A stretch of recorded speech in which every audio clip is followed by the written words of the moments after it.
तो हेलो दोस्तों, welcome to my channel. और आज की इस वीडियो में हम लोग बात करेंगे क्वाड्रेटिक इक्वेशन के प्रैक्टिस सेट 2.2 के क्वेश्चन नंबर 3 के बारे में।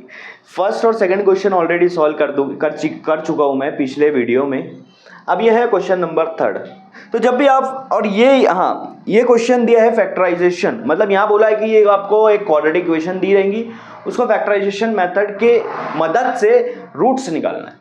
ठीक है, अब आप जब भी फैक्टराइजेशन मेथड आ रहा है, सबसे पहले क्या करो, वाई स्क्वायर के साथ जो नंबर है उसको लो। जैसे यहाँ पे 2 है, उसको लो और मल्टीप्लाई करो कांस्टेंट नंबर के साथ। कांस्टेंट नंबर मतलब क्या?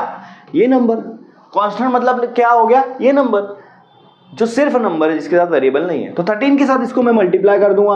और वैसे कि ये दोनों प्लस में है तो दोनों को प्लस में लिया। 13 2 से कितना हो रहा? 26। कितना हो रहा? 26। अब क्या करेंगे, ये बहुत ध्यान से सुनो। अब क्या करेंगे, हमको दो ऐसा नंबर चाहिए जब उनको मैं मल्टीप्लाई कर रहा हूं तो मेरा आंसर आएगा 26, और उनको प्लस या माइनस जो भी करूंगा तो मेरा आंसर आना चाहिए 27। उसी दो नंबर के साथ दो खेल होना चाहिए, एक तो मल्टीप्लाई पे 26, प्लस माइनस पे 27। तो ऐसा कौन सा नंबर आएगा? सिंपल सी बात है, 26 1 जा 26। अगर आपको नहीं समझ में आ रहा, फैक्टर्स निकालो। 26 मतलब 26 किसके किसके टेबल में आते हैं? 1 के टेबल में आता है 21 26 जा, 2 के टेबल में 13 पर आता है, 3 के टेबल में आता है 26 नहीं आता है, 4 के टेबल में नहीं आता है, 5 6 7 8 9 10 नहीं आता है, 11 के टेबल में आता नहीं, 12 13 बस ये 4 टेबल में आता है, 1 के 2 के 13 के और 26 के।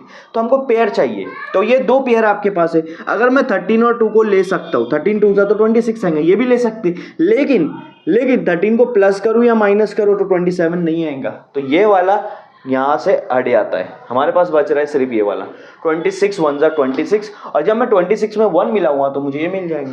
तो दो शिकार, एक तीर से दो शिकार हो रहा है। तो वो वाला नंबर लेना है जहां एक तीर से दो शिकार हो रहे हैं। ठीक है, अब क्या करेंगे, इसको ऐसे लिखो, 2y² वैसे के वैसे लिखो, प्लस 26y, ये 27y नहीं लिखना है, उसकी जगह पे ये दोनों लिखना है, 26y प्लस 1y प्लस, और ये लास्ट वाला 13 यहां लिखना है, इक्वल टू 0।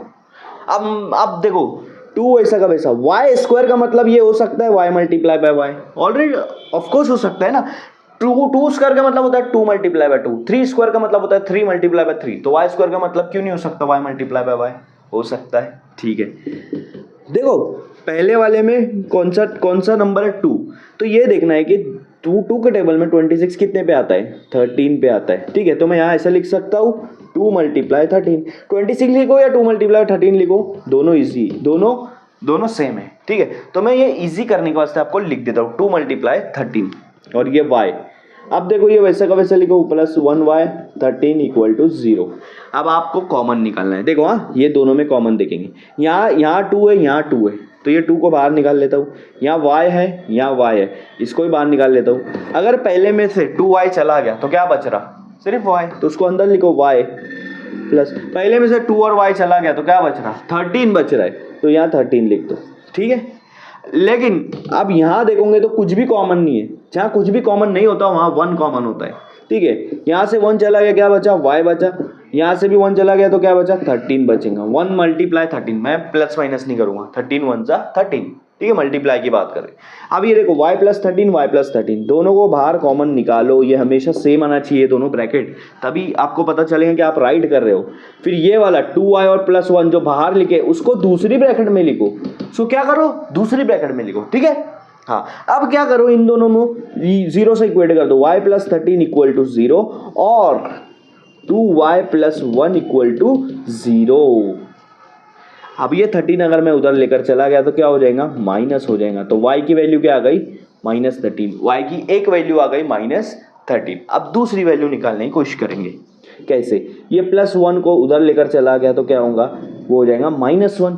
क्या हो जाएगा? -1। ठीक है, अब लेकिन मुझे y चाहिए ना, तो y के साथ यहाँ पे 2 है, 2 उसके साथ मल्टीप्लाई में है, तो मुझे 2 हटाना है। 2 उधर लेके जाऊंगा तो क्या हो जाएगा?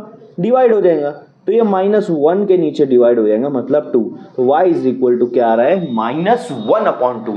तो यहाँ पे दो आंसर आ रहा है y के, एक तो -13 और एक -1/2।